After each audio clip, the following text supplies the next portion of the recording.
CAC meeting of the 11th of December 2023. This is our last scheduled meeting of council in 2023. The meeting is being live streamed on Town of Kentville YouTube channel, and the most up-to-date meeting package is on the Town of Kentville website. This meeting is called to order. Have all of the councillors received and reviewed their meeting package? Does any member of council have any information pertaining to a matter before this council which has not been publicly circulated? As Council Advisory Committee, we will vote as a committee to either send business forward to the council meeting for ratification, return to staff for further information or review, or defeat the recommendation. Members of council should be mindful of our decision-making wheel to make balanced and respectful decisions while adhering to our code of conduct. The council will be voting electronically on all motions except administrative, and that will be by show of hands. Are there any conflict of interest issues we should be aware of before we begin the meeting?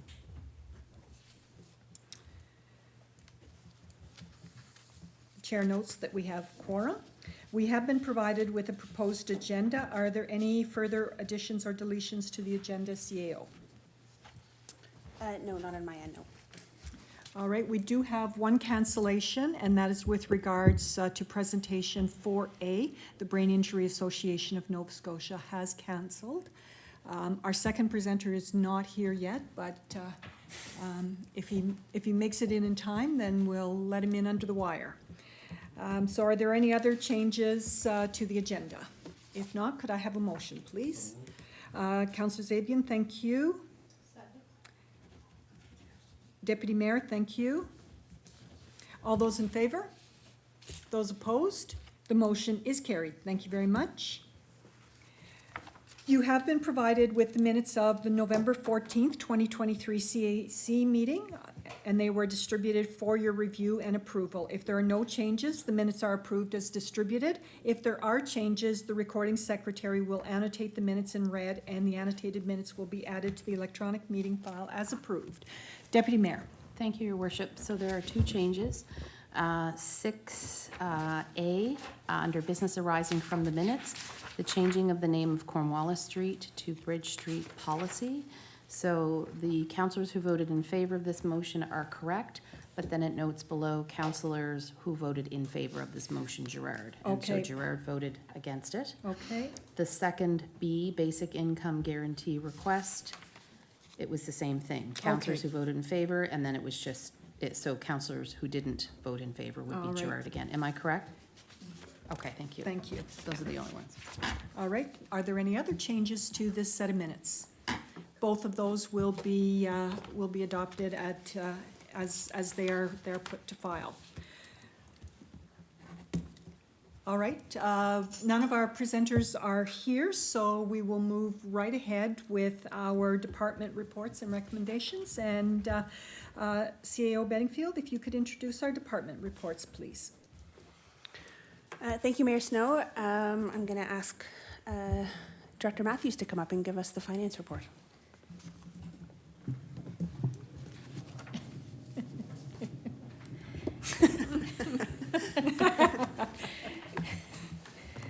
I'm grateful for being able to adjust. Good evening, everybody. Tonight, the report to council is as at November 2023, and I will go through each of the appendices, but wanted to just mention the last two items that are noted in the financial section of my report. Just for knowledge of council, our cap rate for the 2024 assessment roll for Nova Scotia is expected to be 3.2%, which will impact as we look at our budget for the upcoming year, and certainly will impact our residents in terms of tax rate, depending on decision of our 24-25 budget. I also have indicated an update on our tax outstanding at the end of November, and you will have noticed last month we said we had about a 3.9% rate outstanding for our current year. This month it has actually improved by 38%, so we are at 2.4 percentage points. For the current year, we have 290,500 of our tax bill of close to 12.2 million. So very high collection rate and continuing to improve as people are receiving their statement of account. So I don't see any risk of collections being an issue. Moving into my reports, so Appendix A is our statement of operations on our council operating fund. You will have noticed in the narrative that was sent out previously that if our expenses were occurring straight line, we'd be at about 58%. Our current expenditures rate is at 60.1, so fairly in line with an even distribution. And our revenue is 86.8%. And if we look at the details on the revenue side, most of our revenue is collected twice a year, so you'll see a lot of the items there are at 99 and 100%. You will have noticed perhaps that under area rates and frontages, special assessments are a small dollar value, but 480% over budget. That is because there are some principal payments that are recorded in there that will go onto the balance sheet. And just the timing of those entries usually occur in the last quarter. So that will go down to about budget. And under services to other governments, local government, the rate is only at 24%, and that is just the timing of the revenue stream between us and the county for something. So nothing to be concerned about. It's simply a timing issue. On the expense page, most of our accounts are fairly close to the 58%. Although transportation services overall are 58%, I did want to note that snow removal and other seasonal expenses generally can cause us some grief in the last quarter, and where we are spending at that straight line rate, it is something that we'll have to watch. Also in environmental services, solid waste collection is at 74%, and that's because we have paid our third quarter. So that's just a timing issue. It's not a concern for the amount that we expect to expend before the end of the year. That would be the same, I would note under cultural, it's the payment of our library fees, so it's nothing irregular. And those were the items that I wanted to highlight for a statement of operations, but I am open to questions if people have specific questions on that one appendice. All right, thank you very much, Director. Are there any questions with regards to this part of the presentation by our Director of Finance?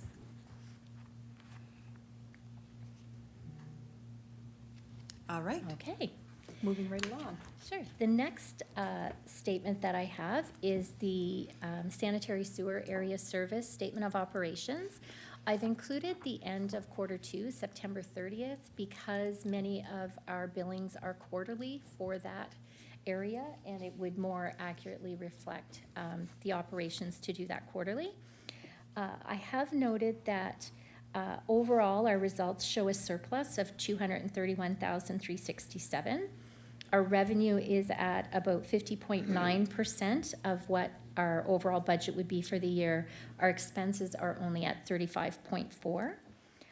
We have noticed that our revenue, sanitary sewer revenue, which is the larger item in the revenue streams, is up about 7% over budget last year. And myself and Director Bell believe that that relates to our meter replacement program, which has allowed for better, more accurate readings and therefore increased revenue stream. And we also would note that in the expenses under treatment and disposal, there is only one payment to the County of Kings, one quarterly payment to the end of September. That is caught up. Now there's 3 payments, but that causes that to look less, and therefore the surplus is 231. If that payment had come in, it would have been pretty much balanced. So those are the 2 items I wanted to highlight there. There are a few items at 100%. Those are ones where we do a billing once a year, and therefore they're in there at that rate. there's any questions on the statement of operations for sanitary sewer, I'm happy to answer those. All right, thank you very much, Director. Councillor Zapian. Thank you, Mayor Snow. Thanks, Director. Just a question about sanitary sewer.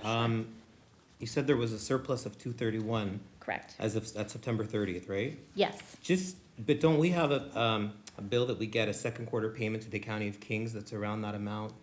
yes, and that's what we did not get a bill from them yet. Okay, So we only have one invoice in there. okay, So second quarter, one invoice. Okay. If the second invoice had been received, It it would would be have been zero, another pretty much. 223, we'd be pretty much zero. at zero, okay. Does that, Yeah, and I have two Yeah. other questions, but you want me to Sure. wait till you're done? The rest of your, are you, on the sewer? no, I have two other questions on, but I can wait till you're done your, Okay. yeah, I'll wait till you're done and then I'll come back. Is Is it it really- with Sewer, I'm regard- done. No, sewer, I'm Okay, so done. No, you're is it, done? Okay. is it with regards to expenses and? One's to an revenue? expense, yeah. Okay, so Ask it we'll, now? yeah, we'll go Okay. back to that because we're going into debentures Okay, now. all right, Yes, okay. thank you, Mayor. Just wondering, I note that you had a note there about the PACE fee that we paid for Yes. 10,000 with West Hands. Yep, in the operating. And it was 10,000, I think, what's not noted there, if I remember. Yep. Just wondering, what happened with that? Because I see West Hands is advertising like crazy with Right. their switch program. Are we not, did something happen and we're not doing it, do you know, or does? I can start, or would you like to? You start. Okay, so It's a good question. yeah, we've gone through part of the process over the last while with them. We had been to the point where we talked about how we might implement and are at the stage of looking at contractual arrangements, but my understanding is that work hasn't concluded. Okay, Yeah, and so, sorry, if I may, through the chair.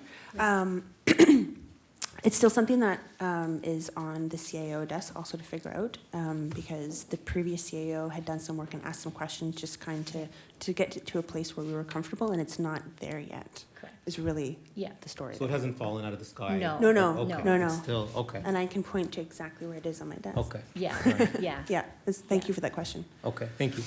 Did you have another question? I do Regards- have one more, just about the financial information return. Sure. You noted that it hadn't been released. Correct. So has the province not released it, or we haven't sent it The in? province hasn't released Okay, it yet. but it's usually earlier, isn't it, It September is, but 30? they're, I think, they sent out an email to say that they're doing some work on it Okay. and that it isn't ready for release. Okay, So just stay tuned, but that Okay. was a few months ago and we haven't received anything as of to date. okay, perfect, thank you. You're welcome. All right, Okay. Director? Would you like me to move into the next agenda Yes, item? please. Okay. So before council, we have two requests for guarantee. You have a memo that would highlight that the Valley Region Solid Waste Resource Management Authority, I get that right? Valley Waste, they have approved two borrowing resolutions at their board, but we are required to be a guarantor on those borrowings. And we are a guarantor at a certain percentage. So those documents have been provided to us. We are in receipt of the approved resolutions by their board. And one is for 174,000, our share of that being 10.23, which brings us to 17,800 is what we would be guaranteeing. That item is for equipment and would have been approved by their board in the prior fiscal year.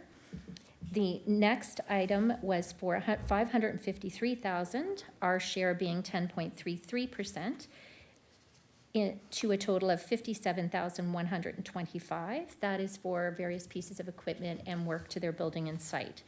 So those are two resolutions that council is being asked to approve. Once, if approval is given, then we would provide those to Valley Waste. They then are the ones who would submit that along with their approval, all of their funding of partners guarantee to the minister for approval. So it doesn't sit as debt for us. It would sit on our financial statements as a contingency. We only have to pay if they do not pay their debt. Exactly. So that is the background for that, and I would recommend to council that we authorize those based on the information that is there, so. All right, thank you very much, Director. So based on the recommendation from our Director, the first motion is with regards to recommend approval to town council of the attached TBR in the amount of $174,000. The town of Kentville 10.33% share is $17,800 of the Valley Region Solid Waste Resource Management Authority Partnership to the January 29th, 2024 meeting. If someone could move that, please. Councillor Huntley, thank you. And a second, Councillor York. Deputy Mayor, I see you've got your light on. I can do it under discussion. Okay, or through the chair. okay. I'll leave the discussion. All right, it has been moved and seconded that CAC recommends approval to town council of the attached TBR in the amount of $174,000. The town of Kentville 10.33% share is $17,800 of the Valley Region Solid Waste Resource Management Authority Partnership to the January 29th, 2024 meeting of council. Discussion? Deputy Mayor? So there's, two items. So the 174,000 guarantee amount is, the percentage is 10.23. Correct. The 10.33 is the equipment and building site. That's just a note, but that wasn't my question, through the chair. The rest of the guarantors,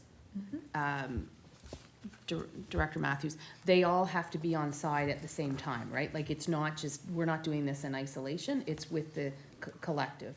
It's with the collective. So my understanding of the way it would work is once Valley Waste gets guarantee approval from everyone, then they would submit the full package. Okay. Their board's approval of the full, for the 174, the board's approval for that, and then each of their funding partners guarantee that would create that dollar value. Okay. Would get submitted to the minister Okay, as thank a you. package. Yeah, thank you. Are there any further questions with regards to this matter? Are you ready for the question? The question is that CAC recommends approval to town council of the attached TBR in the amount of $174,000. The town of Kentville share is 10 point, you're saying 23? Yeah, they should both be the same. They are not exactly the same. One is 10.33 and one is 10.22. So it is 10.33% of the 553,000 and 10.23% of the 174,000. So who picks up the other 0.1%? Which The partner? distribution across the partners vary for each. Okay. So for this one, it's 10.23 share is 17,800 of the Valley Region Solid Waste Resource Management Authority Partnership at the January 29th, 2024 meeting. Voting is...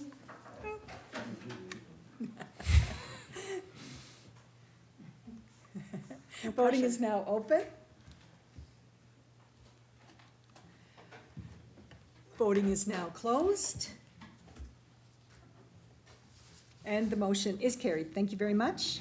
And the second recommendation that the director provided for us was a recommendation on the $553,000 TBR. And the motion would be that Council Advisory Committee recommends approval to Town Council of the attached TBR in the amount of $553,000. The Town of Kentville's share is 10.33%. Which is $57,125 of the Valley Region Solid Waste Resource Management Authority Partnership at to the January 29th, 2024 meeting. Someone could move that, please. Deputy Mayor, thank you. And for the second? Councillor Zabian, thank you. It has been moved and seconded that CAC recommends approval to Town Council of the attached TBR in the amount of $553,000, and the Town of Kentville 10.33% share is $57,125 of the Valley Region Solid Waste Resource Management Authority Partnership to the January 29th, 2024 meeting. Discussion, Councillor Gerard. Thank you, Worship. Two things. The guarantee percentage, I'm curious because it's population plus appraisal, is it not? Yes, UA.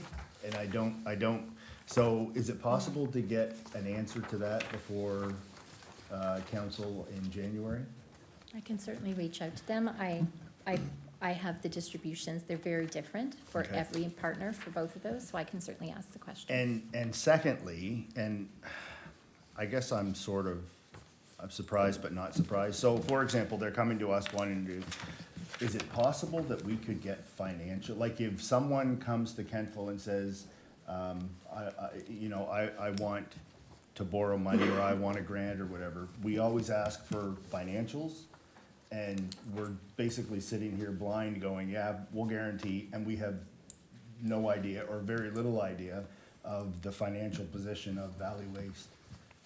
Is it possible to get that for the, It is possible. However, what I'm going to say is that this TBR that we're looking at right now, temporary borrowing resolution, is from the capital budget 23-24. So we would have approved these items when that budget came to council.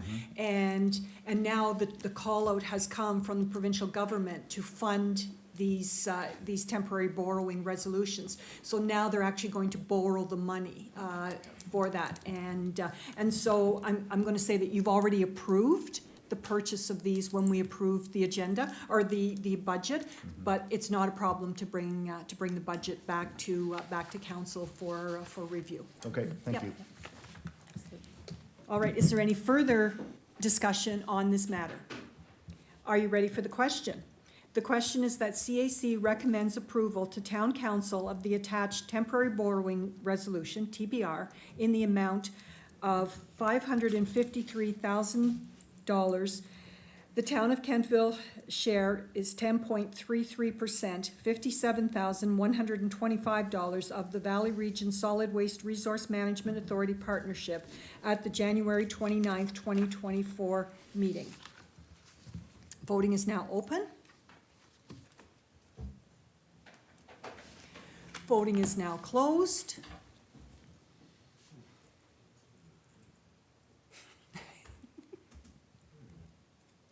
And the motion is carried. Thank you very much. Thank you very much, Director. Great. All right, I'm going to call up Director Bell, who's going to give us the planning and development report.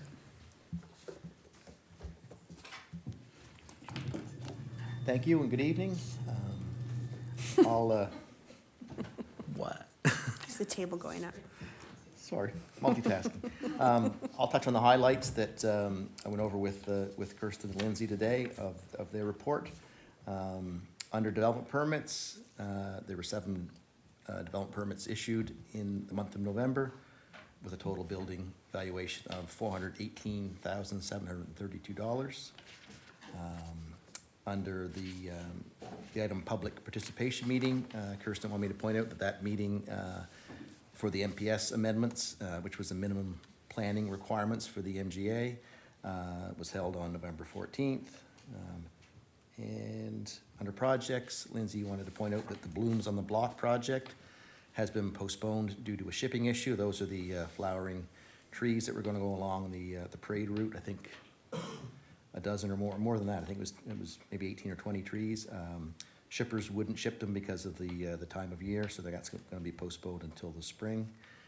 And the only other thing I highlighted was we're getting lots of inquiries still regarding ancillary dwelling units in the town as a result of the provincial funding opportunities that were announced last month. That should say last month. It says this month. I think that's the highlights of the report. All right, thank you very much, Director. Are there any questions with regards to this report? There being no questions, thank you. Quick and easy. Thank you. Next up is Director Langell with Parks and Recreation. Hello, Mayor and Council. For the month of November, I wanted to focus on 2 key areas for discussion today. One is staffing, the other is our the current progress on our capital projects throughout the Parks and Recreation Department. So under staffing, you'll find it under administration and operations. And so staff have signed contracts for 4 students with the KDA's Community Development Program. These 4 students will be working for 6 weeks between February end March, and they'll be working within housing and our recreation department. And they are Claire, Emily, Logan, and Sadie. We're very excited to bring on 4 students and bring on a different perspective in the department.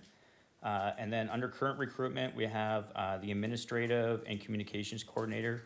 I'm sure most of you know that Ashley Sheffield is no longer with the Parks and Recreation Department, and she has made an internal move to a different department, which we wish her well, and she'll be missed definitely within the Parks and Recreation. And then the other competition we have out right now is Arena Attendant 1, which is a required refrigeration ticket that we're hoping to get for the arena.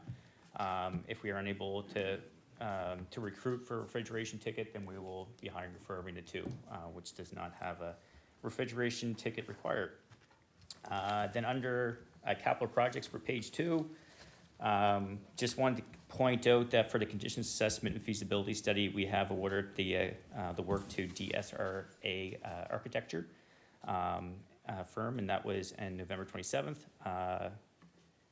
And the reason, I guess what set them apart was that they committed to doing a needs assessment along with the rest of the work, which will focus on community workshops, surveys, and public meetings to get the perspective of the community. Just to highlight that we've had our initial committee introductions on December 1st, and the conditions assessment has already begun within the arena, so it should be a quick turnaround for the conditions assessment. But a more detailed work plan will follow. Under awarded projects that are currently in progress, just wanted to highlight that there are currently 6 major projects that we're working on within Parks and Recreation. We have our arena sign, which has been purchased and just waiting for it to arrive and go into installation.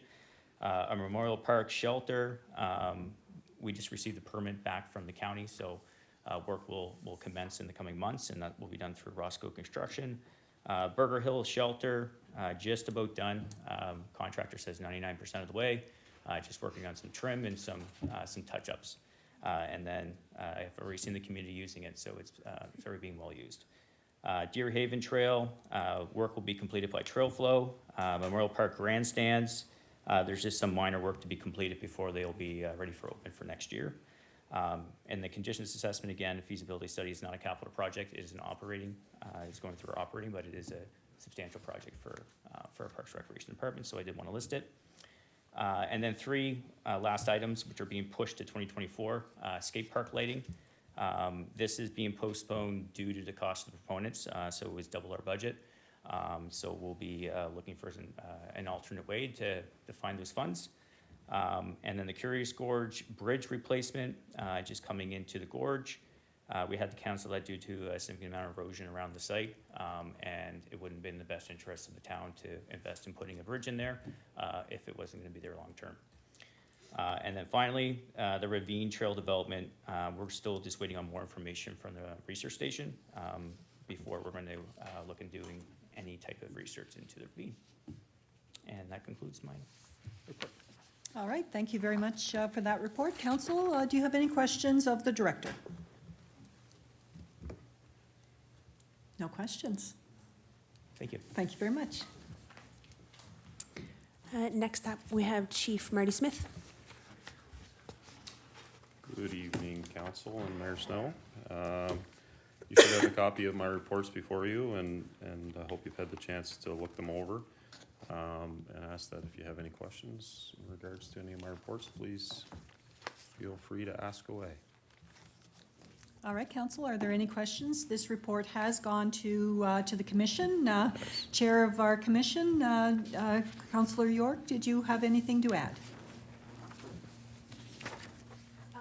No, I think from discussions in our committee meetings, we noted that there have been more calls to the community crisis navigator. Her workload doesn't ever seem to lessen. So we have made note of that sort of internally with our group. And just taking a look at the foot patrol hours, we know that that's something that the downtown business core especially, when you're in the business core and when you're both as an owner and then also as a patron, people do notice the foot patrol hours and they are appreciative of those foot patrol hours, so noting that they had increased in September was welcome. Excellent. Deputy Mayor? Thank you, Your Worship, through the chair. Chief, I'm just wondering, you talked there a little bit about completed mental health leadership training. So would that be for all of the officers, or is that primarily for the community crisis navigator? So that would actually fall under, it's under my report, so that's myself. Okay. So this is a course that I completed online through, the university escapes me right now, but I completed that in November. And then currently, we're also doing R2MR, which is also mental health training for our members in-house. One of our sergeants is trained as an instructor. Okay. So we've, I think there's been close to 10 staff so far trained on that, and the plan is in the new year is to have all staff trained, including dispatchers and admin staff as well. So, Okay. yeah. That's wonderful. So Yeah. just to dovetail on what Chair York said about the community crisis navigator, will it be the intent to ask for a second position in next year's budget? Discussions for police commission. Okay, okay, Yeah, yeah, okay. yeah. It's obviously a hot topic around the province. There's a lot of interest in our position. We just had a meeting last week with New Glasgow, who's very interested in our position and how they can craft the same idea in their area. It's a bit of a different, like New Glasgow's a bit of a different town than ours. It's a lot bigger, so. But in having those conversations, we also learned that they have some things that we can utilize, so it was actually good to have the meeting. We made some connections on training there as well, so, Okay. yeah. So yeah. she's very much being utilized now? Ashley? Yes, Absolutely, yeah, yeah, okay. yeah, yeah, Yep. absolutely, That's great to hear. Thank you. yeah. It go, like, so just for, and I'm gonna jump ahead here, but, cause our reports are a month in the rears almost. Sure. Like, this is October. Yes, yeah. And I just did November's today. Right. Which I'll report on next month. Yeah. But October was a very busy month for her. Okay, November was busy, but not as busy as October, right? So there's some ups and downs, okay, but there's definitely enough work, yes, to keep Yeah. her busy. yes. okay, great, thank you. Yep. Thank you. Are there any further questions for the chief? All right, thank you very much. Thank you. And Director Bell, because he does love reporting, so he comes up twice. Gonna keep it brief tonight, after last month. I'll start, as I often do, with Water Commission. We had our Water Commission meeting the end of last month. And I mentioned we recently had to replace another one of our 5 deep well pumps that feed the Prospect Water Treatment Plant. I don't think I knew that at the time of our commission meeting. So that's one of our key those 5 wells feed the Prospect system and essentially the majority of town. With expectations of longer service life, we have switched to an all stainless steel body pump, a little more expensive, but hopefully going to be a little more resilient to some of the corrosion that it experiences in that well, to keep it from failing prematurely as the other ones seem to have been doing. I shared with members of the Water Commission last month that we have replaced 3 industrial water meters at large consumers where the flow has been steadily declining for several months. And although these meters of these size are relatively expensive, the increase in previously metered water has more than paid for these meters in just a few months.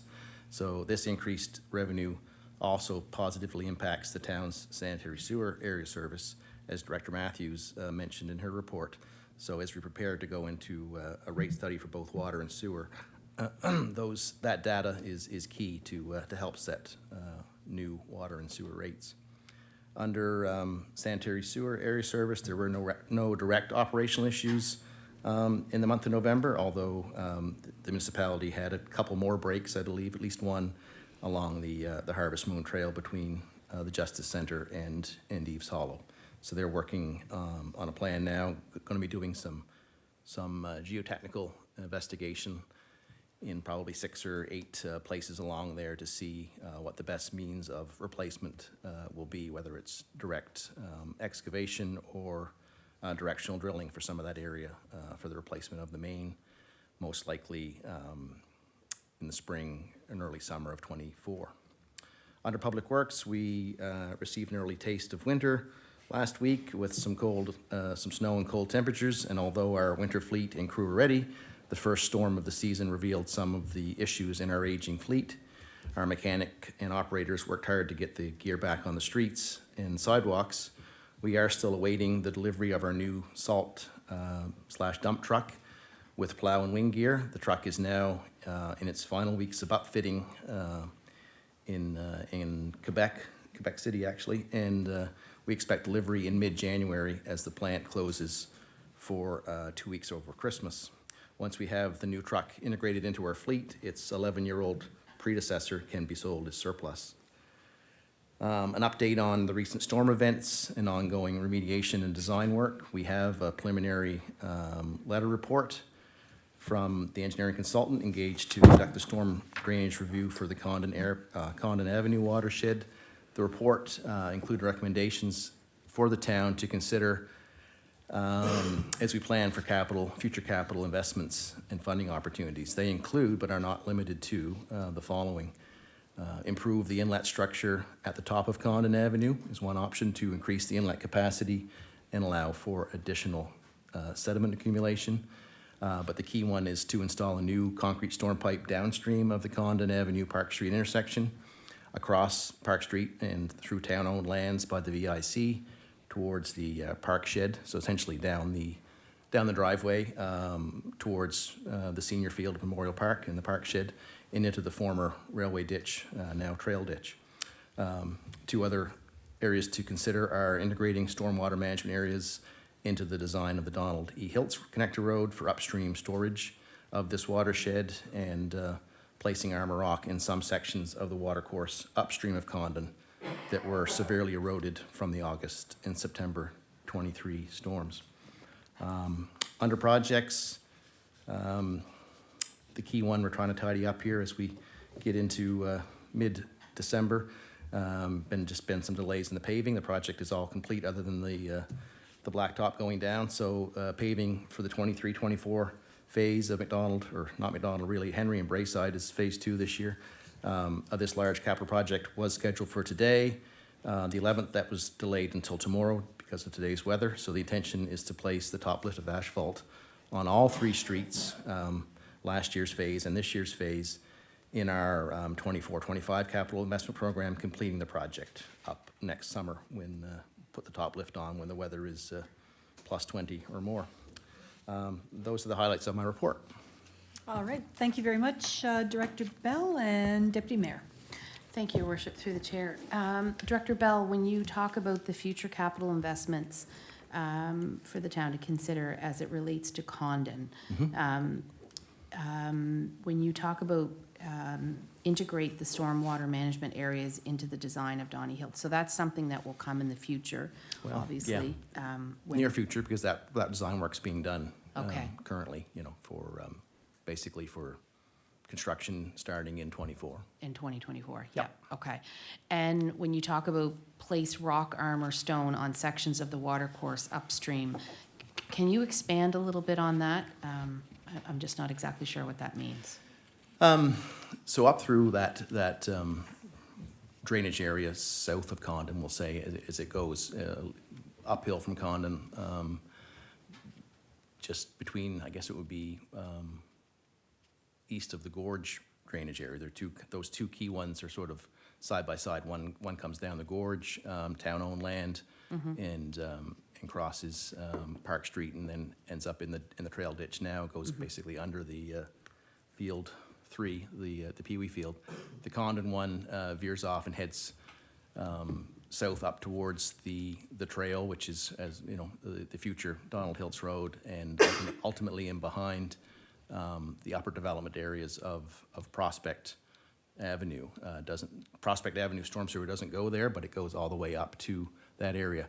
So partway up, that's where the most severe erosion occurred, probably anywhere from 1,000 to 3,000 feet, we'll say, uphill of Condon.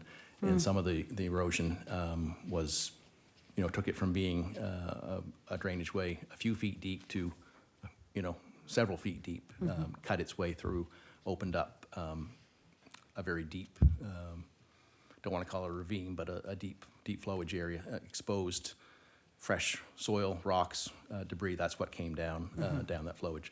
So in order to slow that down and help stabilize some of that erosion area, they would put, a contractor would put sort of large armor rock in that channel to help protect it, slow it down, and minimize the erosion. But So any of these upgrades that we're going to do, we will be looking at doing and building that into our budget for the 2024-25 year, correct? that will be recommendations certainly when we Okay. start working on budgets and looking for potential funding as well, for sure. Okay, thank you. You're welcome. Counselor Maxwell. Thank you. Through the chair, just a couple of questions. I always have trouble with these words. Is it balusters that are coming out from the plowing? Did we miss the window to get those out before this early snow? Are they coming out, or are they gonna stay in?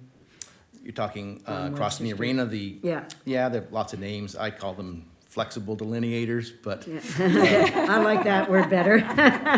bollards are Bollards, yeah. usually bigger steel ones that might be in front of Walmart, so you don't drive through the front of the store, but yeah. and Those little orange balusters- things. Balusters are on your deck usually as a railing system, Yeah. so lots of words, but. So are we gonna take them out, or for the Yeah, winter, or are we gonna leave them there? Several of them have already sort of been Yeah, I noticed that. strewn today, so I was actually down to the shop to see the boys at break today at 10, and we're going to take the ones that are certainly down, out of the way, and my recommendation would be to take the remaining ones out for the winter. They really just are held in place by some Tapcon screws that screw into the pavement and then put them back in the spring. It makes it very hard to maintain that street of snow. I mean, you know, the intention is to delineate, flexible delineators, and delineate the bike lane, but during the winter months, I think certainly the bike traffic is slow at best, and the sidewalk is still there and available, protected where it always was by Kings Riverside Court, and just trying to make some decisions. And they were a bit of a test to see what the best thing to use for the long-term period is. We're looking at options for next year. Some, you know, to have some beautification along with planters that would be basically between at least every other, maybe every delineator, and maybe even something a little more permanent, like a precast concrete unit that would separate the traffic from the bike lane, or that is a bike lane, not a multi-use lane, truly bike lane. Okay, and my second question is, with the water coming down and going into the trail ditch, I'm assuming that's the ditch that runs right behind the houses on West Main Street. It's the one, sorry, you finish. Yeah, so I know that there was a lot of work done there years ago because of all the flooding on West Main Street. And I'm just wondering if,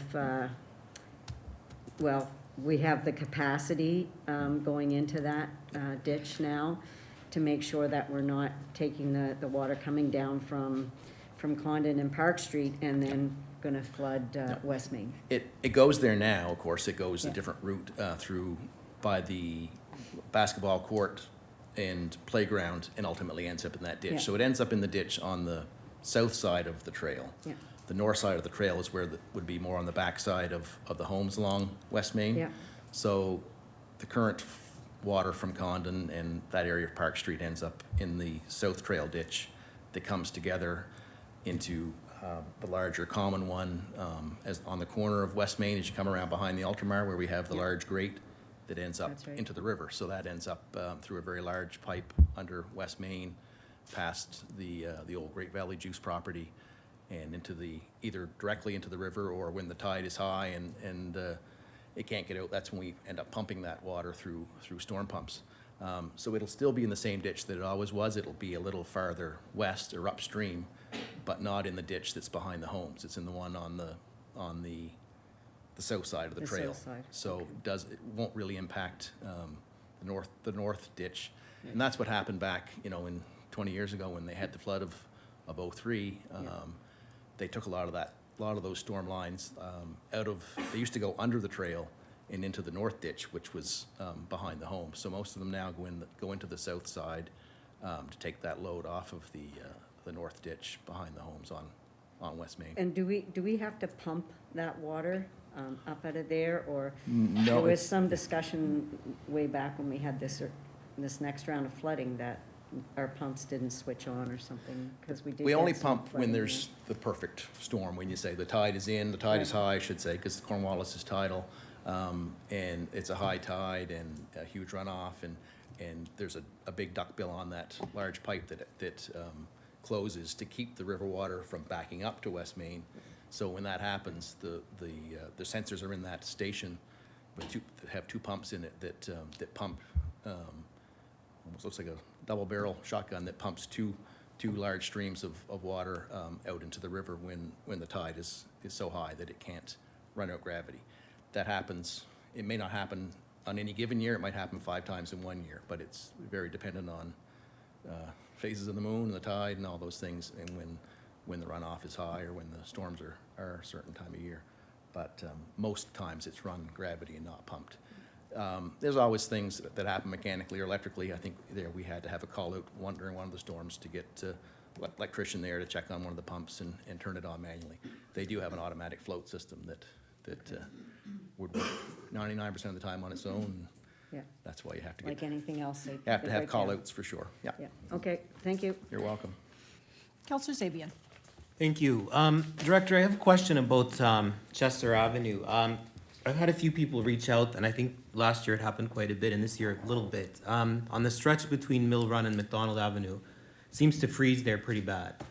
And I'm just wondering, I know obviously it's salted, but if they could salt it later in the day, or if salt boxes could be put up. Somebody called me, and I didn't realize the history of all the water that's kind of underneath even Mill Run, and how it kind of, it impacts obviously the freezing and. More on the road itself, I think on the Counselor, road, or the yeah, sidewalk? I think on the road itself. Road itself. Yeah. I'll certainly look into that. And a few people I know, they've been in and visited, and they did fall, and I wouldn't want anyone to get hurt or.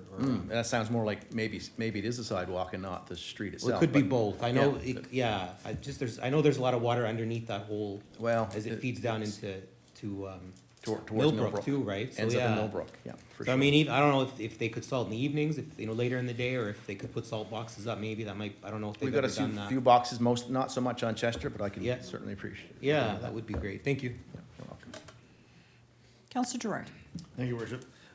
Just very quickly, Dave, I'm just curious, you were talking about the second lift up on Braeside and that, and I had a citizen call me back when the storms were happening in August, September. Yeah. What is the town's policy on developers and putting the road to finish height, the second lift? Do we have a policy on that?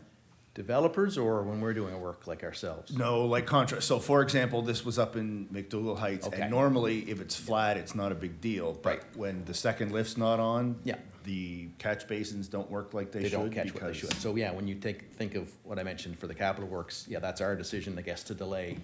Wasn't so much ours, but Mother Nature. We had planned to put the top lift on, certainly McDonald this year, and maybe the whole thing. So we had a budget item this year to do McDonald and Henry Braeside. Now that they're just putting the base lift on now, you want to put top lifts on when it's 20 or above and, Yeah. and dry, so June to September kind of thing. With developments like the newest phase in McDougal Heights, the developer, in order for us to take the street over, it has to be bonded, of course, for 120% of the value of the work left to be done, which typically is just pavement and/or any walkways or maybe things that need to be done. Typically, it's just the top lift. We say it has to be done after year one, not sometime after year one. There is no sort of firm date. We feel, certainly from a road performance perspective, that it's best to wait until the subdivision is at least 50% or better built out. You're right, on a flatter street, less of an issue oftentimes. A street that is fairly steep, it's gonna bypass some of those catch basins. Spoke to the developer a few times this summer, and they'd like to get done now. I mean, their costs are obviously just gonna go up. They have to pave it at some time, so with the price of asphalt, increasing 10 or 15%, it seems like, on an annual basis, they're looking to probably do that paving in '24. And I think even though it's probably only 15% built out up there with half a dozen homes and still many more to come, it's the right time because of the steepness of the road. Yeah. We like to wait until the bigger trucks, concrete trucks and all the other, bringing in excavators to dig out foundations and things are more done, so it impacts our road less negatively from tracks and heavy trucks. But yeah, I think it's the right time to do it, and that's what they're prepared to do in '24. Okay, thank you. You're welcome. Counselor York. Thank you. With the removal of the flexible delineators, which I feel like I'm in Back to the Great. Future when I phrase it that way. However, with the removal of the flexible delineators and the continued maintenance of snow removal, is there any thought being put into how that is being communicated to citizens? Is it a bike lane still? Is it, can you traverse it in a car? And because I feel like the success of having a bike lane also relies on the habit of, as a motorist, recognizing that it's a bike lane. Yeah. So if we're going in and out seasonally between bike lane and cars, I hesitate that we will be every 6 months trying to remind folks Not to drive of there. like the safety issues around Yeah. cars and anyway, so perhaps that's not you and perhaps it's in Parks and Rec. But just putting it on somebody's plate. It's a bit of both. As the traffic authority, I guess it's partly on me. There's still several signs that were ordered quite some time ago, and some of those signs should have been up, I would think, by now. And a little more maybe street painting with some, there's the what is it, blue line down the middle and the yellow hatching where the delineators are or were. But the bike symbols and better signage, I think, will help educate and try to keep traffic out of there. But it is still meant to be, it's not meant to be a two-lane roadway again. It's meant to still be the way it is today and not a travel way. But I understand what you're saying, for sure. Thank you. Counselor Maxwell. Yeah, through the chair. Sorry, I had a question and I forgot. Chester Avenue coming down onto Main Street. I've had several people mention to me about being backed up there, and I go through there twice a week. And you can sit and wait for quite a while, especially around 4:30, to try and get onto Main Street. There used to be lights there a long time ago. 80s, I think, yeah. Yeah, there was lights. I'm just wondering if the time is coming now that maybe we need to do a study there and see if those lights are workable again, or, maybe a three-way stop or something, because people are, risking like getting out and around there, and it can get backed up quite a bit for quite a while. I think a study, or at least a proper count, would give you, not a really in-depth study, but set up on the certain times of the day and days of the week, and having a traffic person get those proper counts would give us a better indicator. I mean, Yeah. I know what you're saying. I 'Cause think I've sat we there have- myself, and Yeah, I think we have It's- to look at it, and I'm just putting it out there for you. it's something to consider. Yeah, thank you. All right, are there any further questions for Director Bell? And you thought you were going to get away quickly. That's pretty good. Yeah, it was. Thank you, good night. All right, thank you very much. CAO, your turn. Thank you, Mayor Snow. Just a really quick report for me, and I actually don't see my report on the package, so I apologize, it was submitted. But nothing too major here. The staff that you see in front of you that have all stood in front of you tonight make up the executive leadership team. They're the ones that continue to meet regularly and talk about the work of the town and how we can best create opportunities for all of the staff in the town of Kentville to be successful. So we continue to meet. We had our first all-staff meeting ever for the town of Kentville on November 29th. And where every single department was available and was able to present and talk about the successes and the challenges. And it was a really wonderful event, and hopefully one of many that will come from now on. It was an opportunity for not just team bonding, but awareness of what each of the departments do, so that everyone is able to speak to the work of the town and the breadth of the work that we do. So thank you to everybody who supported with that.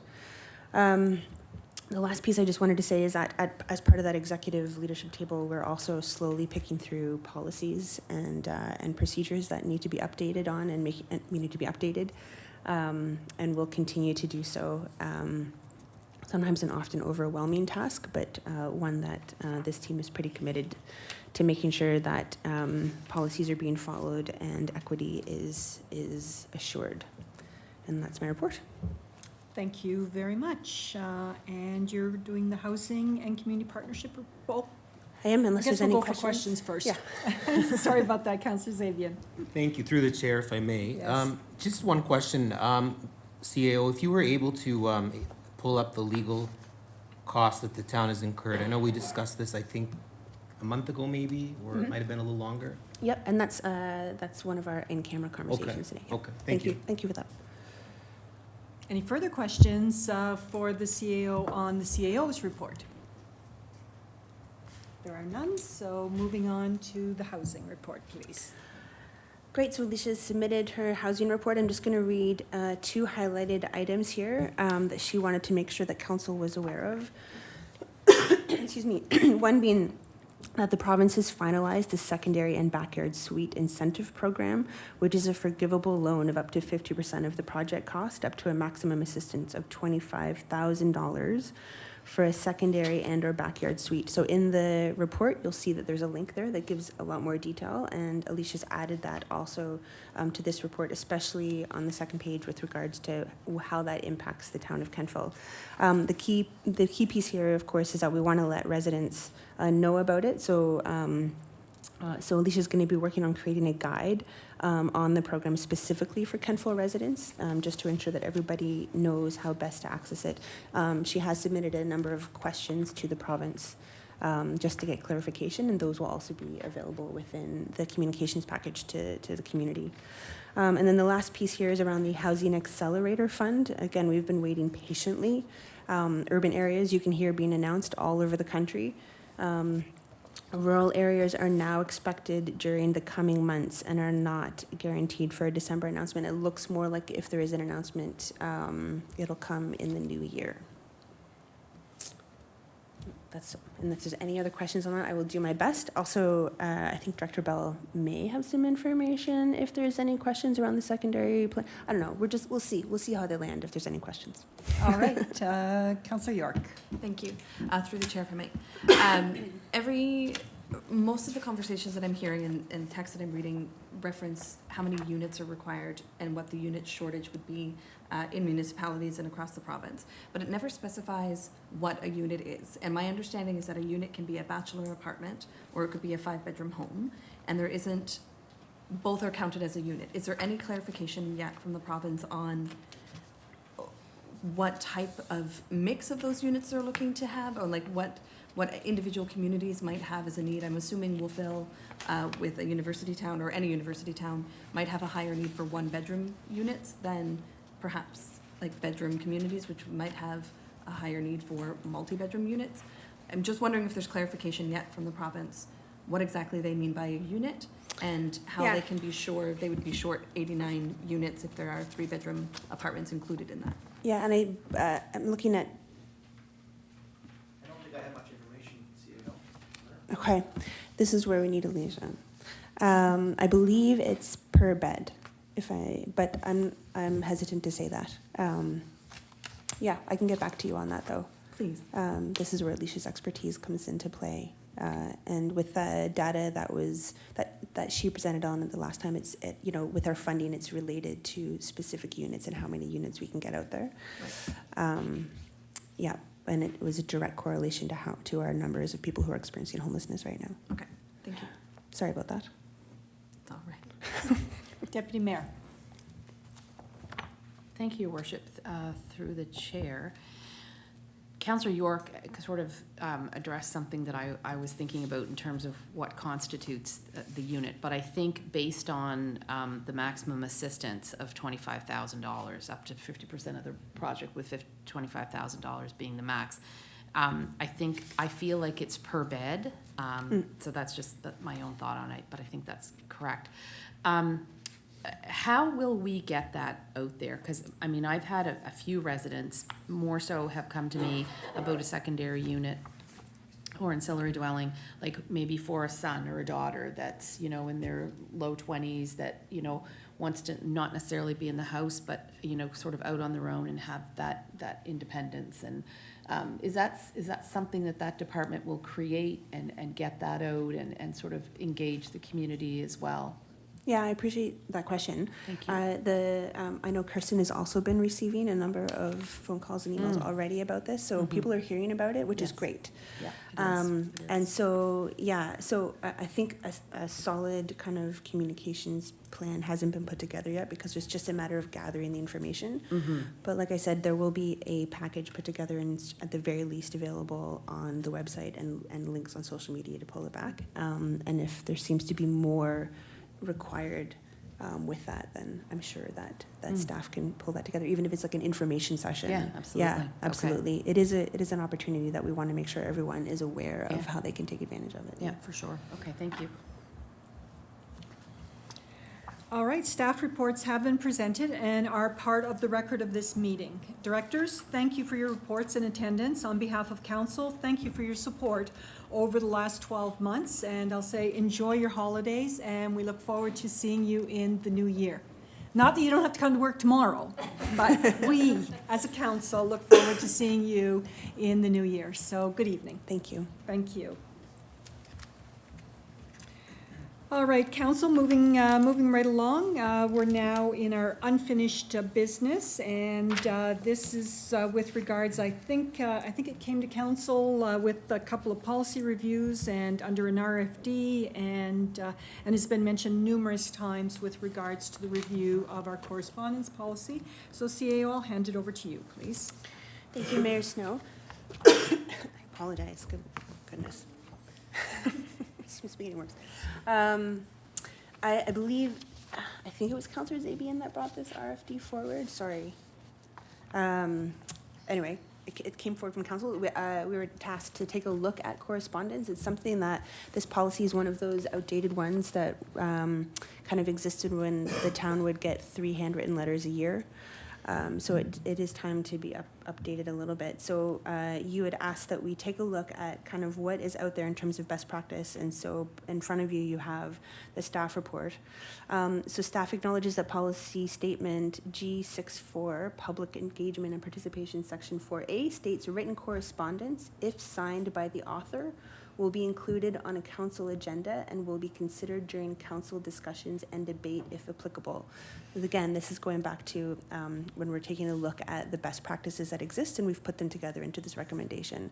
So correspondence that becomes part of the official council package must be signed. There is no anonymous letters to be written to council. Following this policy, letters and emails to council which do not include offensive, derogatory, and defamatory matter or language, if delivered to the deputy clerk prior to release of the meeting package to council, will be included on the meeting agenda under correspondence. So just to reiterate, the assumption is that we will accept letters that are thick in content but very respectful. And that they need to be there at least 5 days in order to make the package. Anything that comes in between or day of will not make it to the correspondence. The chair will acknowledge receipt of all correspondence, and the full submission shall be read following a motion of council. So what that looks like is that you'll have a list of all of the correspondence that exists, and this is what other units are doing it as well. And if there's any correspondent piece that a councillor wishes to read, then it will need to be put to council for a motion. It's the will of council to decide whether or not this particular one needs to be is read out loud or not. This policy does not apply to public hearings or other planning processes. So with all of those recommendations that we've gathered, staff recommends that council adopt these correspondence best practices until a full review of policy statement G70 in council meetings. So again, this is just to kind of tide us over until the policy is completely fleshed out, which is a bit of a longer process. But what we're hearing from you folks is that you want to make sure that correspondence make the package and count. So that people have their voices heard. So this is what we have gathered from other units. All right, thank you very much. I see people are ready, but based on the fact that we have a recommendation from staff, we'll put it to a motion and then open the floor to discussion. So the motion would be that CAC recommend adoption of the correspondence best practices to council at the January 29th, 2024 council meeting. If someone could move that, please. Councillor Maxwell, thank you. Second, Councillor Zabian, thank you. It has been moved and seconded that CAC recommend adoption of the correspondence best practices to council for the January 29th, 2024 council meeting. Discussion, Councillor Zabian. Thank you, Mayor Snow, and thank you, CAO, for bringing that information back. What I'm a little confused about is that we already had a policy, which you stated here, G64, which was 4A. We've had this all along. And somewhere in the last 3 years, it got lost. And I know I struggled here because people would bring me stuff and constantly ask why their letters weren't added to the agenda. And I came to several meetings, in fact, and brought this up and felt like I was doing something wrong by asking this such a simple question. I almost felt attacked, I'm gonna be honest with you. So I'm glad to see that here. We already have the policy, and I'm just confused. I went to a council meeting last week with the County of Kings, and I acknowledged that West Hants had a meeting the same night as County of Kings last week, and there was 8 or 9 correspondence letters there. They were looking for a ceasefire request, the same as they did here. They were all in the package. And I know members of our audience out here have sent, actually quite a few of them out here, have sent letters in. I have never seen one put in a package. And in fact, last year, you'll remember that I read one because I felt that that person was slighted so badly. And none of those letters had anything derogatory in them. They were just general opinions. I think what I think has happened here, it's just my opinion, that if the opinion wasn't liked, it wasn't going to be put in the package. And it's unfortunate. So I hope now moving forward, we can put that behind us and start acknowledging the letter, putting it in the package, and going from there. Thank you. Thank you. Deputy Mayor. Thank you, Your Worship. So when I read the section where it says, the chair will acknowledge receipt of all correspondence and the full submission shall be read following motion of council. Policy does not apply to public hearings. But there's a piece there where, so all of the correspondence would be listed, provided it's in keeping with non-derogatory, et cetera. And then if a councillor wishes to discuss the letter or have the letter read, then it would have to be seconded and the majority would rule. So is it just for the correspondence to be read, or is it for the correspondence to be read and discussed, or not necessarily debated, but have discussion around the such correspondence? This is a bit ambiguous for me.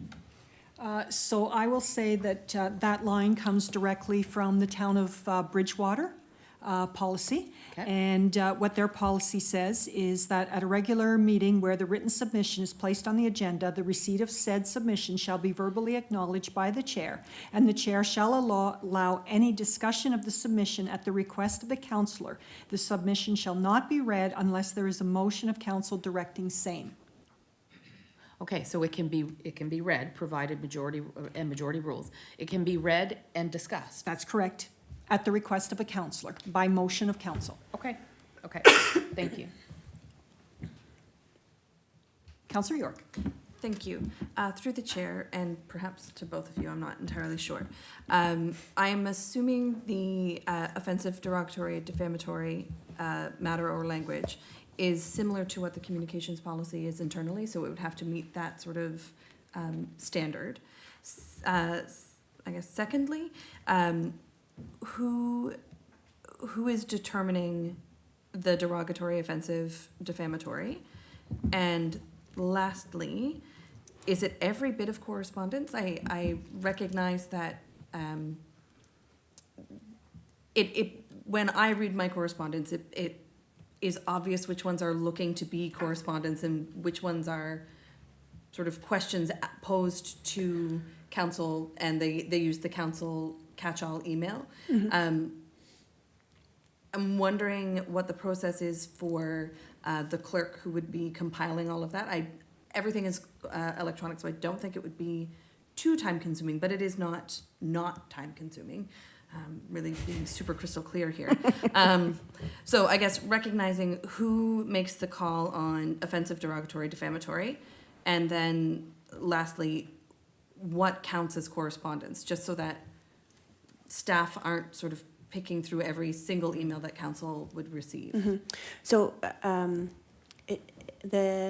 sometimes council gets emails from the community, sometimes the CAO is copied on it, sometimes the clerk is copied on it. Any letter that isn't forwarded to the clerk for correspondence will not be considered correspondence. So there needs to be a direct piece. So there are lots of emails out there, right? Okay. But it needs to be, this is to be added to the package. Okay. And sometimes it's from community members. I want this added to the package. With regards to derogatory language, then generally, and I'm gonna look at Mayor Snow here in a second, but the thinking is that so the CAO and the mayor set the agenda, but the clerk would have the ability to talk about whether or not it's defamatory language or not. We did sit with that a little bit around what does that look like? Generally, it's anything that is not relevant to the subject matter and is looking to personally attack or put down. Okay. Yeah, and maybe there is room for a definition there, but like you said, it would link with kind of our communications piece as well. Okay, Yeah. and as a follow-up, if I forward it to Jennifer or clerk, that counts then as to be included in the package consideration, or does it have to come from the original sender? No, it can come from council to the Okay, clerk, so if yeah. I receive something and I think it should be correspondence, I can forward it on. Not a birthday party invitation, but something else. I mean, Okay, if it's a Thank good that invitation, helps. just know that all of town will show up. Yeah. Great, okay, thank you. Solicitor? If I might, there have been some really good points here, and I think the CAO just touched on an important part, which is that there's a couple of them that could be clarified. The last point about who makes the decision, the clerk. Much correspondence is likely directed to the mayor and not the clerk, and so anything that's directed to council as opposed to an individual councillor is really what your correspondence policy is about, I would suggest. I'd also just caution you that the approach that the mayor attributed to Bridgewater sounds like it could have a significant impact on your agenda at the end of your agenda. So typically you control your agenda by adopting it at the beginning, and that doesn't mean that you then later automatically get to debate correspondence. So there's a big difference between reading correspondence and debating it later, especially without a resolution on the floor. And you might just want to turn your mind to how wide you're throwing that door open. It's one thing to read a piece of correspondence and but then to debate it and decide on an action at that point in time, as opposed to it resulting in an RFD or something like that. Just consider how that fits into your broader process. Solicitor, I would assume since the letters or the correspondence will be part of the package, then council would be able to review them ahead of time, and therefore at the beginning when the discussion is open as to agenda items to be added, then that could be when they're brought forward. I think that would be a very excellent idea, yes. Thank you, Solicitor. Councillor Maxwell? Okay, so just to clarify everything here, if a citizen writes a letter to council and mayor, that will be included in the package.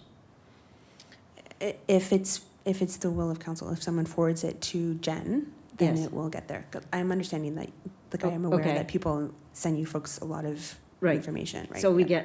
get it under council and mayor. So if it comes to council and mayor, one of us can forward it and it'll be included. Otherwise, it's not included. Yep.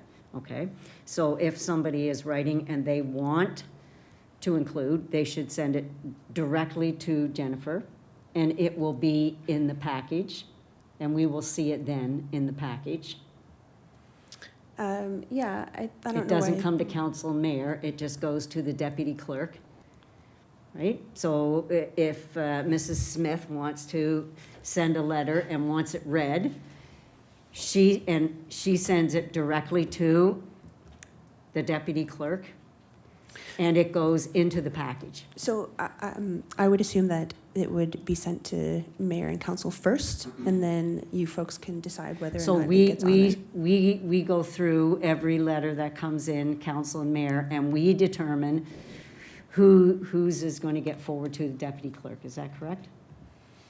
Ideally, unless it doesn't meet those standards of defamation, okay, those so- type of things. so But the council- other piece too is that whether or not Sally Smith wants her letter read is up to council, Okay. not Yes. the individual.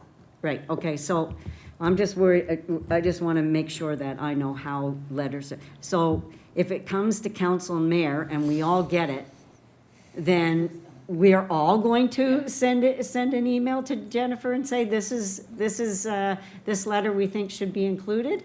I think that's cumbersome for Jennifer to get all those emails Well, from us. what if you forwarded to Jen and copied council to say, please add this to the agenda, and then everybody knows that there's only one email that needs to be sent? Okay. So, see, when it comes to council and mayor, we all see it. And so then I'm going to say, forward to Jennifer and forward back to council and mayor that I'm sending this. I think every letter that comes to council and mayor should be included in the package. And Jennifer or somebody can say, oh, this one, you should look for, language and so on. But I think every letter that goes to council and mayor should go directly to the package. It can, sometimes staff doesn't get copied on it.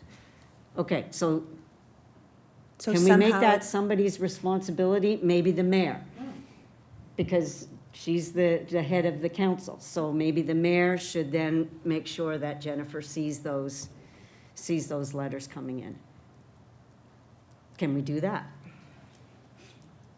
Because we need a smooth process here, otherwise it's just going to fall apart. And Would right you- now, I don't see it as being smooth. So what I'm hearing is that, did you want to speak, Solicitor? I think the intention of the policy is exactly as Councillor Maxwell has expressed it, that all correspondence directed to council come forward at the next council meeting. If it's brought forward less than 5 days prior Yeah. to distribution, then it will be on the following council agenda. It will have to wait another month. But that if it's directed to council or to the mayor or to Or the to both. clerk or deputy clerk for council's attention, then it goes on the agenda, and it's simply a staffing issue, I would suggest, as to how that, how staff ensure that they have it. And much correspondence, if I was writing to council, I might not address every member of council. I would probably address it to the mayor, however, and so I would suggest that that's like your conduit.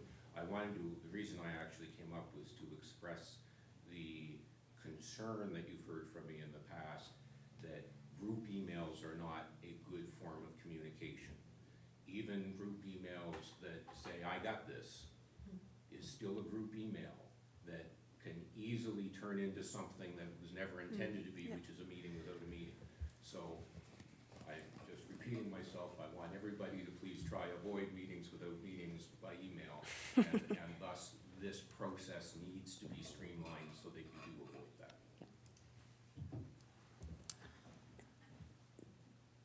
If I may, going back to what Councillor Zabian has said, sorry. There is a policy that exists.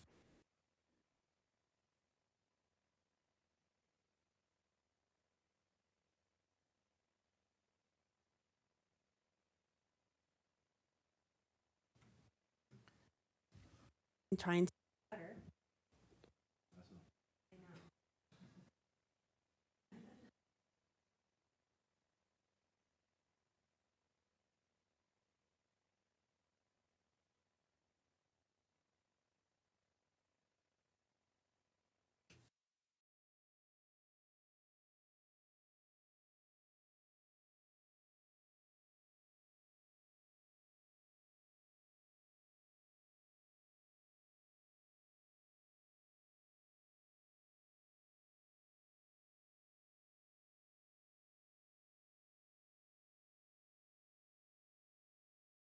Okay, perfect.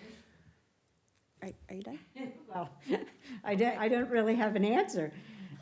So I don't know if I made my comments, but it's just like, okay, you're done, and over there you go. But so, Oh, that's what I'm trying to answer Yeah, right now. yeah. Okay, so, excuse me. What staff has done is we're aware that that the policy exists, that it needs to be updated, much like all of our policies, or not all of them, but a lot of our policies need to be updated. In the interim, these are things that we can agree upon in order to make sure that we are able to have communications from the public as part of our agenda package. So that's all this is. Just simple ways of how we work.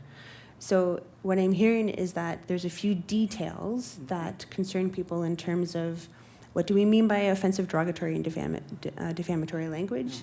How specifically is it going to get onto council, into the package? And though the language here exists in other units, it sounds like this council requires a little bit more layout of the process just to ensure that that would happen. Would you like it to go back to staff where we can flesh that out and bring that forward, knowing that that is a further delay in this work?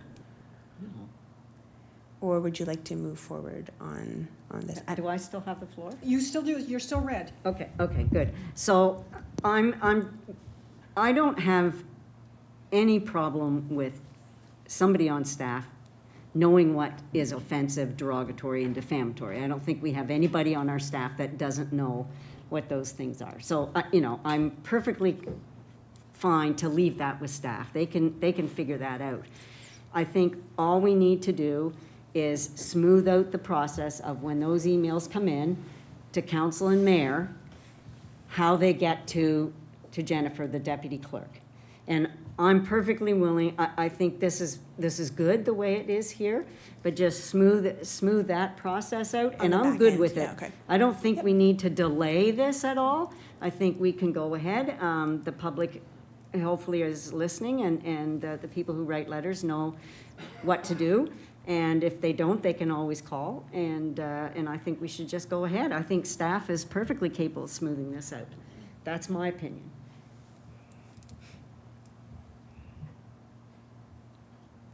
I'm done. Okay, Counselor Gerard, you had yours on? solicitor, when he brought some things up, that answered my question. Okay, Counselor York. Thank you, through the chair. I do still have some outstanding concerns about council being the ones to vote on whether or not correspondence is then read in a meeting.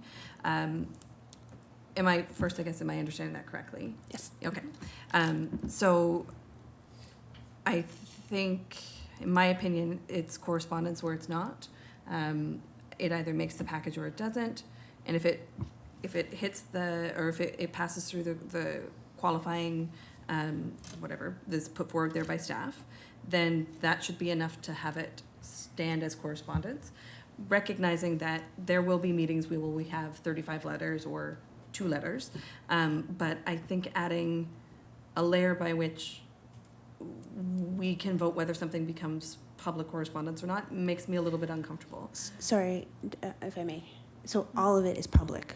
So all of the letters will be included? Yes. Okay, In the so everybody package. can It's see just a all of the matter of letters in the package? 100%. Okay, It's just a I matter don't of think I what- understood that Sorry. plainly. Yeah. Okay, So cool. yeah. So That makes me happy. once they're they've met everything, then they get added to the package. Okay. But if you would like to have one read because it's germane to the debate or whatever it Okay, is, sorry, then- I had misunderstood the list of the letters. Okay, awesome.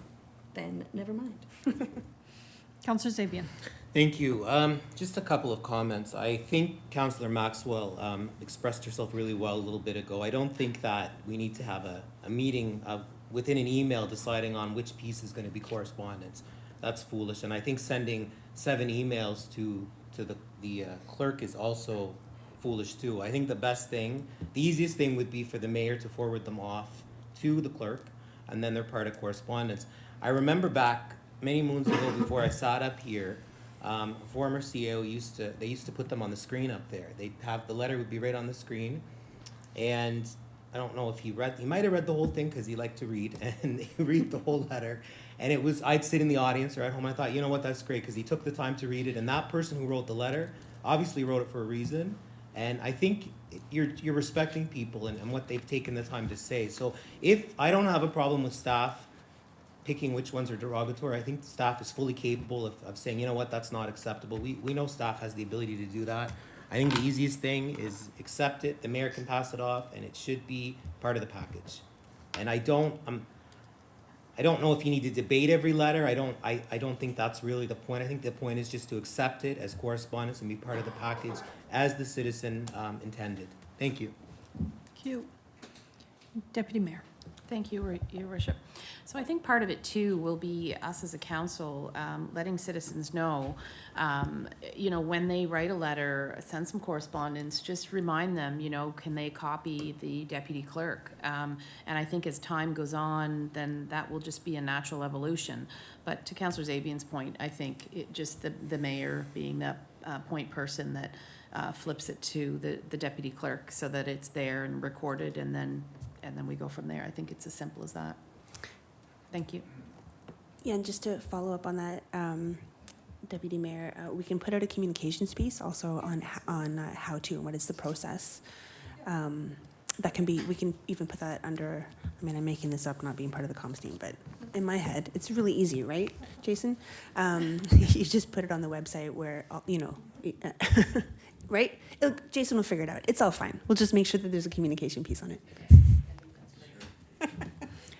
He loves it when I do that. So I'll also remind council that we do have our SharePoint, and what we could do is for each council package is put a folder there that's called correspondence, so that if you get something that only goes to you, that you could put it in that folder and it would be there for review. So the council and mayor address is easy for me to put there and for Jennifer to move it forward. However, if it comes to you as an individual, then for you to get it on the agenda is to put it in that folder on our SharePoint, and then it becomes a record, if that makes sense. Deputy Mayor. Thank you, and this would be my last time, of course. And notably, there are residents that send correspondence in that don't necessarily want it included in the package and don't want it read, right? So there's that piece as well. We have to be respectful of that, so. Understood. Yep, absolutely. Yeah. And just for information, the terms impertinent, improper, and legibly written, and that came from the Halifax admin order, and it's over 100 pages, so it's actually on page 22 if anybody is looking to see what Halifax actually says with regards to communication. The other thing with Halifax's admin order is that they're very specific that if a person is sending it in electronically, somebody's car, if they're sending it in electronically, that their electronic email address must identify them as a person. So your address, it's you? Thank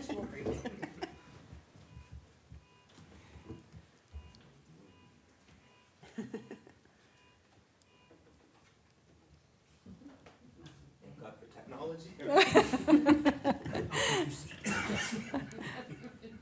All right, so we have a motion on the floor, and we've ironed things out a little bit, but I think based on what we've all input is that Jennifer can outline a process, a best practice for us. And this is not policy. What it's doing is it's putting out something there that we can work on until the actual policy has been reviewed by council.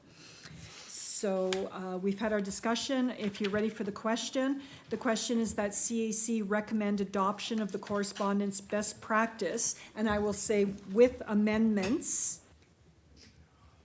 to council, and you will get this prior to us going to the council meeting in January. So there'll be lots of time to council at the January 29th, 2024 council meeting.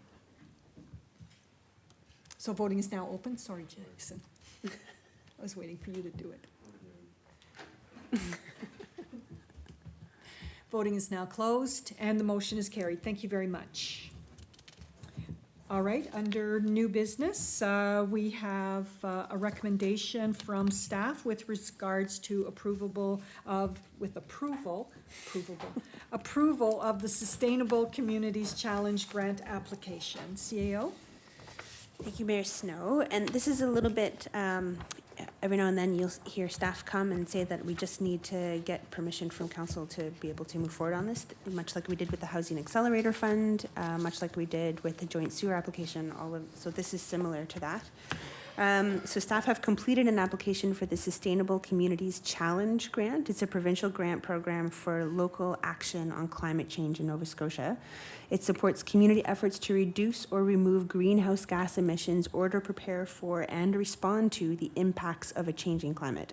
The town of Cunnville has made an application for the project called Climate Resiliency Initiative, Natural Stormwater Management. A 2-year project that would see staff offer a series of community education seminars, oh my gosh, on localized green infrastructure and stormwater management best practices on private properties. Staff would also work in collaboration with a natural infrastructure expert to build a stormwater management demonstration site that showcases natural stormwater management methods. Finally, the project will also help residents by offering property assessments and advice and supply stormwater management and tools such as rain barrels, soil, gravel, and equipment to homeowners to promote stormwater management on private properties. So if you remember around the conversations that we had around the flooding on that's happened to some of our community members, we've also talked about how we can best empower community. So this is one of those ways to do that, so that amidst all of the work that the town is doing, that we also offer opportunity for community members to kind of take advantage and learn from experts in the field on ways that they can also mitigate flooding on their own properties through natural what's the word I'm looking for? Natural ways. So this is something that will show up in the next budget. So you're not approving in a budget here, but this piece will show up in the budget proposal for the 2024-2025 budget season. So the total project cost is $156,450, with $124,000 of that coming from the grant. And the town share would then be $29,450, with the project beginning in April, if approved. So if it is approved, staff will need to show council's approval as part of it to receive the 24-25 and 25-26 fiscal years. Again, this is just kind of a pre-approval that you are okay if we continue to move forward, and then it will show up in the budgets during budget deliberation if we're successful.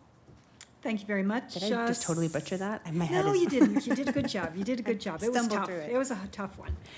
So thank you for that recommendation. And the motion to council or to CAC would be that CAC recommend approval of the Sustainable Communities Challenge Grant application in support of a 2-year project, Climate Resilience Initiative, Natural Stormwater Management, and further that CAC support the cost of the project at $156,450, with $124,000 coming from the SCC grant to council at the January 29th, 2024 meeting of council. If someone could move that, please. Councillor York, thank you, and Councillor Huntley for the second, thank you.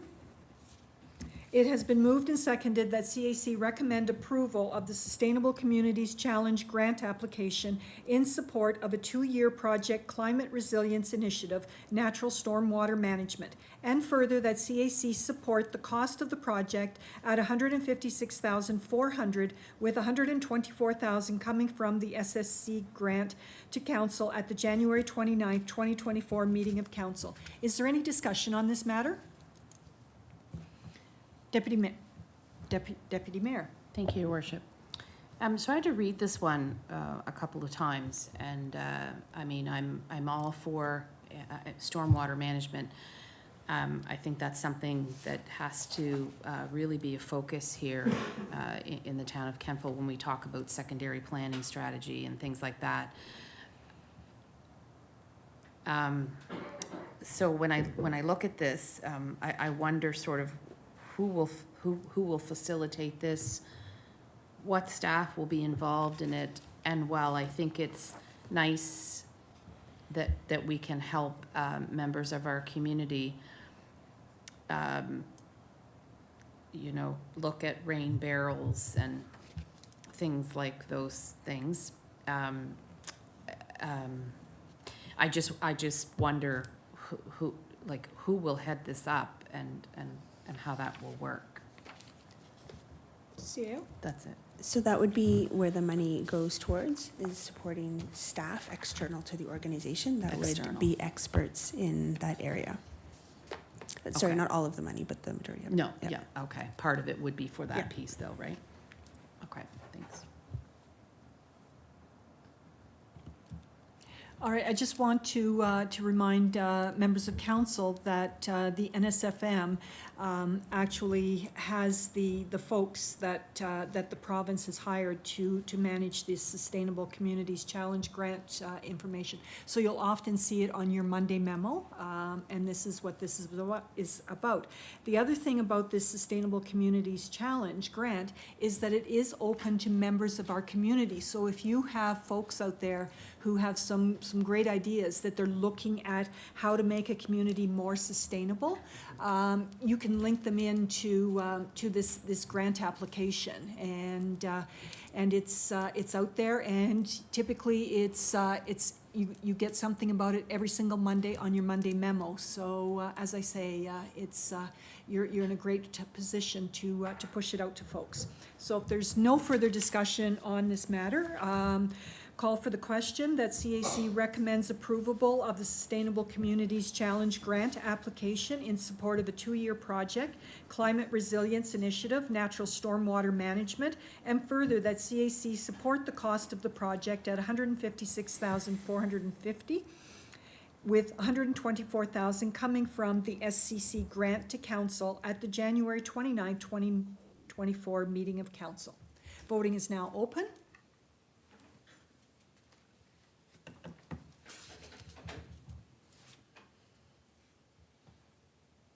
Voting is now closed, and the motion is carried. Thank you very much. Thank you. All right, the floor is now open for public comment to speak on agenda items. You will be provided with 3 minutes to speak, and please provide your name and address prior to speaking. Thank you.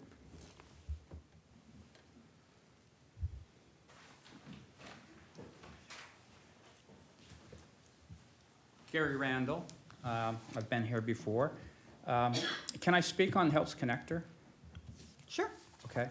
I don't know how many of you walked the Helps Connector. I took time, one of the last rains, walked from Prospect right straight through to where the subdivision is.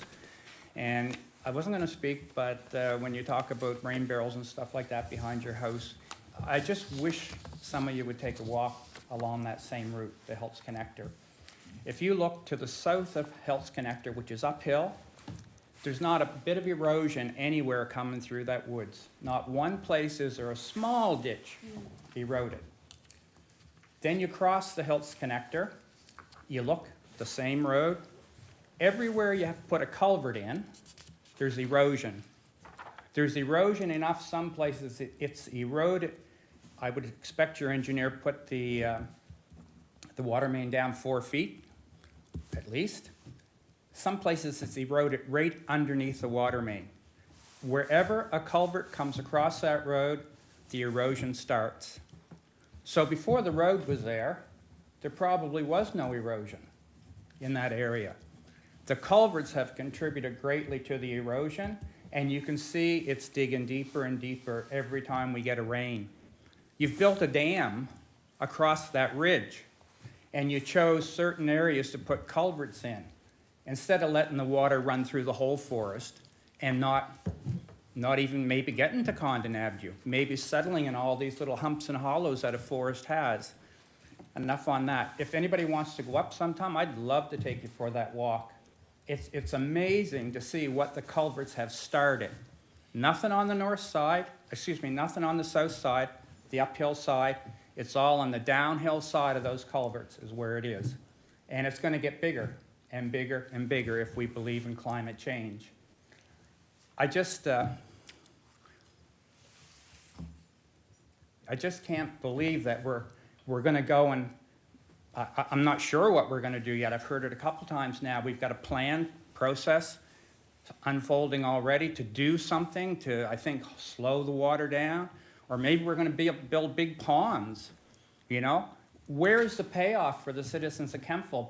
Taking more woods down, building some ponds, investing in all that, for what purpose? Why? Why don't we just stop what we've already started up there by putting that temporary road through? You know, you need to take a serious look at where this money is going to and who's benefiting from it. And the grief that you're causing the people that are dealing with it already. The Health Connector, I couldn't speak at the public meeting. I did get to speak at the URB. And I really think the Health Connector is something that somebody put through without a lot of serious thought. And I'd really like to know, did we pay anybody to put some serious thought into the Health Connector? Temporary road, basically, is what it is. You know, some places the water actually overflows it. But it's a long way from what really should be there. Our own planning policy, I learned at the URB, says if you put a culvert across the road, you have to put it in such a manner that there's no erosion created on the outlet side. Every one of those culverts are creating erosion, and you can see the town's water main there. Water from the tank, water back to the well, or water from the well field, and then back to the tanks. You can see the pipes. It's 4 feet gone, short period of time, and there's gonna be a lot more. The engineer told you how deep those gullies are now, and you're running it right straight in there instead of running it through the forest the way it was. And just look on the high side and look at the low side and see where it starts. Anyway, thanks very much. Thank you. Happy Christmas and New Year. Thank you. Merry Christmas. Maybe I'm not supposed to be up here yet. You referenced the agenda, because I'm not necessarily looking to speak to an agenda item. So am I too early to speak? It's okay. All right. So my name's John Andrew, and I'm a Cantville resident. I just want to say a brief word about a request that likely was not part of the record yet, and I understand that it was a late request. I would suggest that there are issues that come up that may not fit the 5-day thing, but there might need to be exceptions, and I want to say thank you to Kathy for pushing some clarity around how our communication should happen in the best way, and it sounds like there's some work to do around that. I want to just say a brief word about a request that I sent to members of council. I sent it to members of council because I've had a lot of dissatisfaction with massive communication I had with various members of staff, and that did not work. John, I'm going to caution you right now. Please do not comment on staff. I'm telling you about a situation that is important to the citizens of Kentville, Mayor Snow. So, as a caring person with lived experience, I am deeply distressed. Seeing whatever the cause, whether it's exaggerated as I've claimed, whatever it is, we see an increase in the visibility of people who seem to be street involved, marginalized, or at risk. As a Kentville resident, I'm concerned that our town has become a destination center for homeless people from around Atlantic Canada. You all know I am in several times a week in close proximity with at-risk people, and I'm hearing where they're from, and they're not from this community much of the time. They've caught wind of programs that exist here that motivate them to come here, or they've been told by social workers from as far away as Fredericton, I heard recently. As a long-standing fixture in the charitable sector and in volunteer leadership, I am solution-oriented and am prepared to lead an amazing volunteer effort reminiscent of projects I've led for the betterment of our region for the past 25 years. Far bigger than my vantage point, there is a steadily growing group of volunteers and supporters who agree with these concerns and want to be part of a solution, the solution that I put forward. We have a full roster of volunteers prepared to step into the work of hosting and supporting people facing immediate need for emergency shelter. We do not need funding from any level of government to provide a service that will provide warmth and safety and help mitigate the visibility and the actuality of homelessness in Kentville and the surrounding area. Our approach has further proven to help redirect people to rebuild in their own respective communities of origin where possible. Over this past month even, we've helped numerous individuals retain housing that was in jeopardy and partnered with others to find rooms and apartments. After meeting with 2 individuals this month, we even supported their choice to return to their respective hometowns with bus tickets. Far from developing something in competition with existing services, our focus is on those who fall through the cracks with a uniquely compassionate peer-to-peer approach. And it is no surprise to anybody that I've been dissatisfied with what I've received from this town over the last year, trying to solve these problems, and it's only gotten worse. Thank you. Thank you.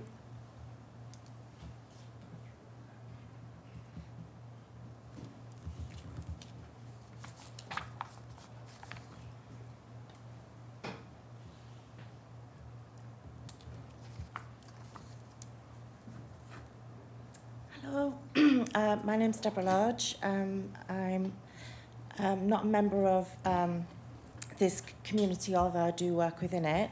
I would just like to make comment on John's speech. I feel that the majority of people that find themselves unhoused, homeless, and suffering hardship go to where services are, and I think I have a lot of gratitude with the fact that this community has a lot of services that do provide comfort, food, shelter, support for the homeless community. I'm sure that if you spoke to people in bigger cities and towns, they would also say that a lot of the people that they are supporting are not from the cities. People tend to go where services are, and I just want to give gratitude to yourselves for being so supportive towards the underhoused population. But I just wanted to say from my experience, and I've worked with homeless community for many years, is that people will go where the services are. Thank you. Thank you.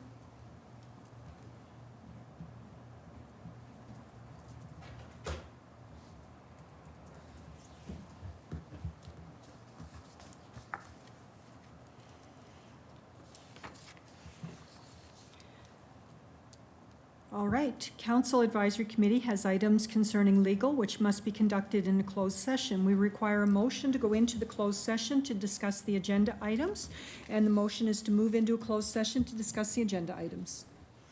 Councillor Huntley, thank you. Councillor Gerard for the second, thank you. It has been moved and seconded that council move into a closed session. The question is on adoption of the motion to move into a closed session. All those in favor? Those opposed, the motion is carried. Thank you. And the time is 7:48.